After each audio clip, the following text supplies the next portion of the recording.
So we're into the 6th decade at this point, start of 2003, and the 16 by now is already nearly a quarter of a century old. So what direction did you want the group to go in? Did you have major plans, or were you very much taking the group as it went and sort of working with the people you had? I was winging it. I was trying not to say winging it. Things were happening. I mean, the thing is, we'd had such a phenomenal recording era. And when that was all going pear-shaped, I mean, the classical industry was going pear-shaped, end of the 1990s. And so we were having to think of new things and what to do. And the Choral Pilgrimage, of course, was the major one. Yeah. And forming CORO. I mean, the two of them happened pretty quickly.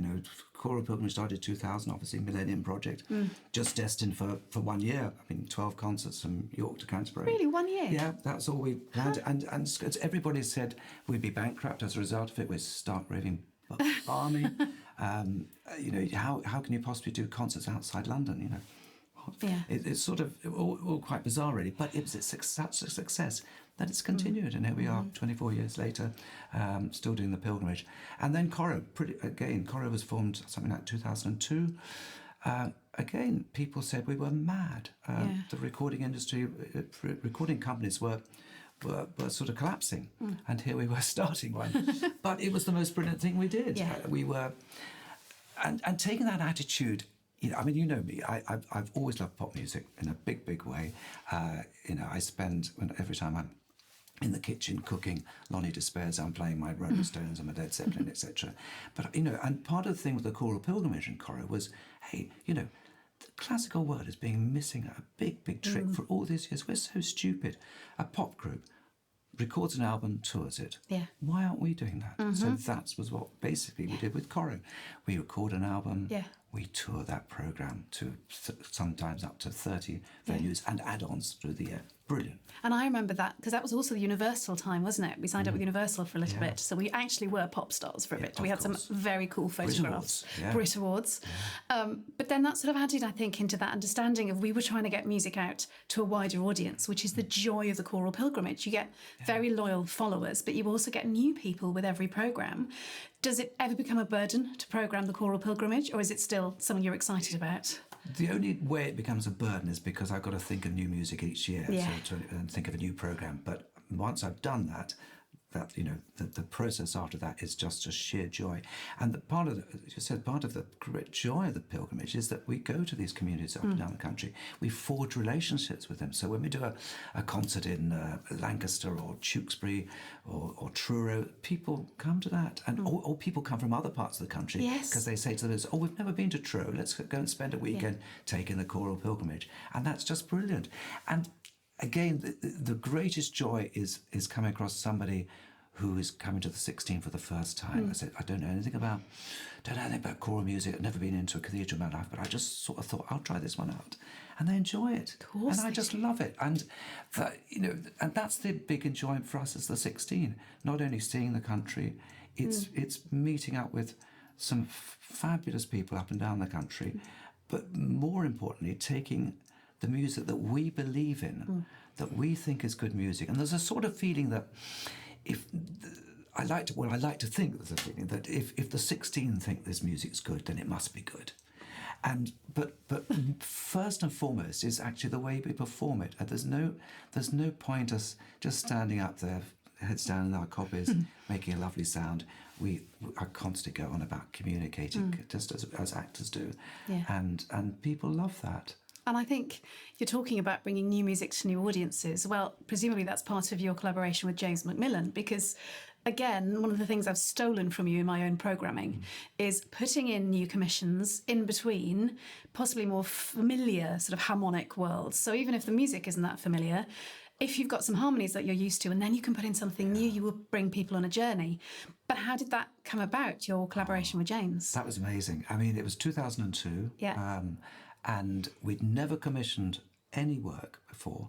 And because I was always, I never found the right composer. And then I'd been sent these scores. Oh, you struck gold there. Yeah, James. So I phoned James up and I said, look, would you write a setting of O Bone Jesu?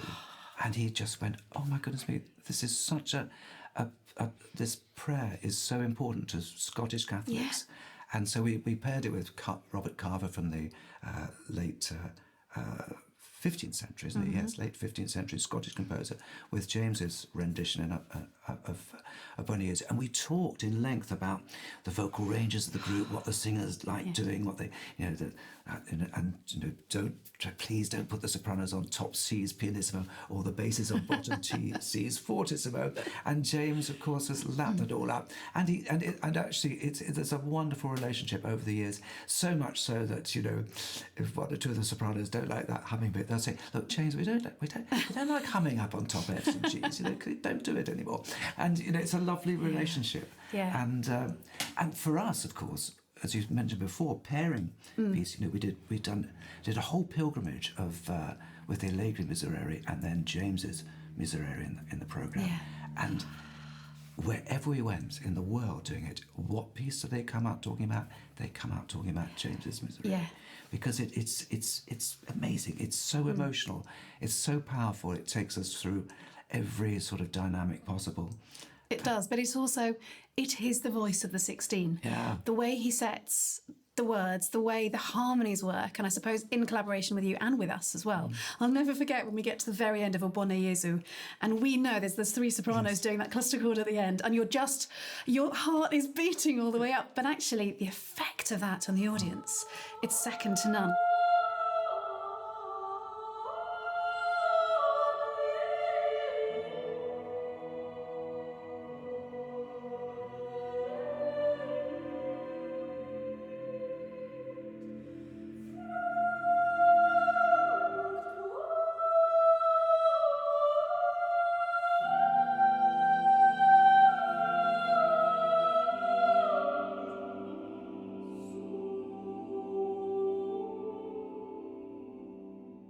One of the most important things I think about the 16 is that we're singing, most of our music we're singing in Latin.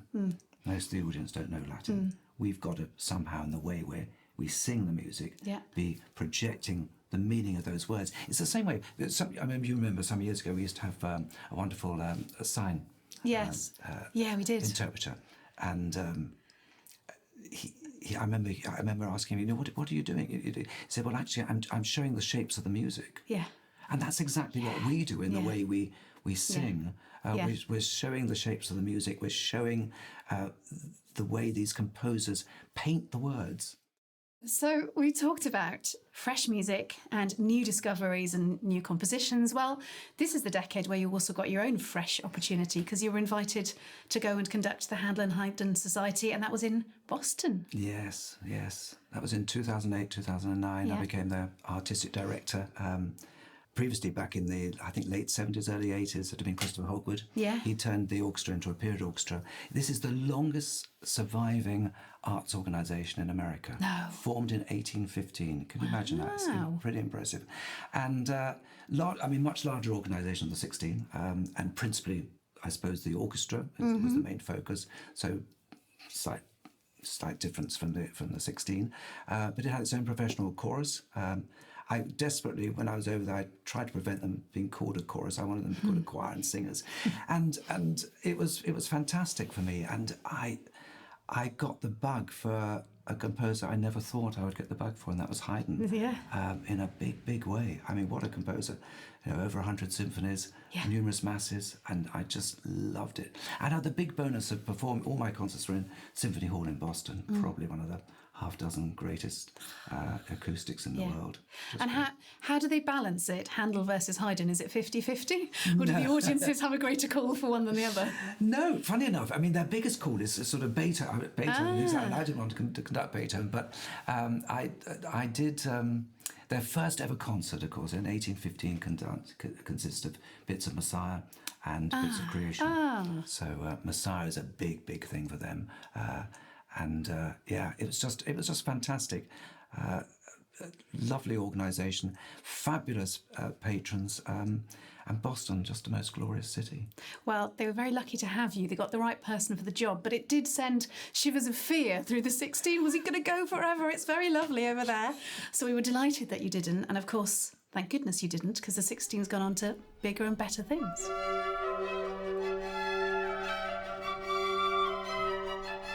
you.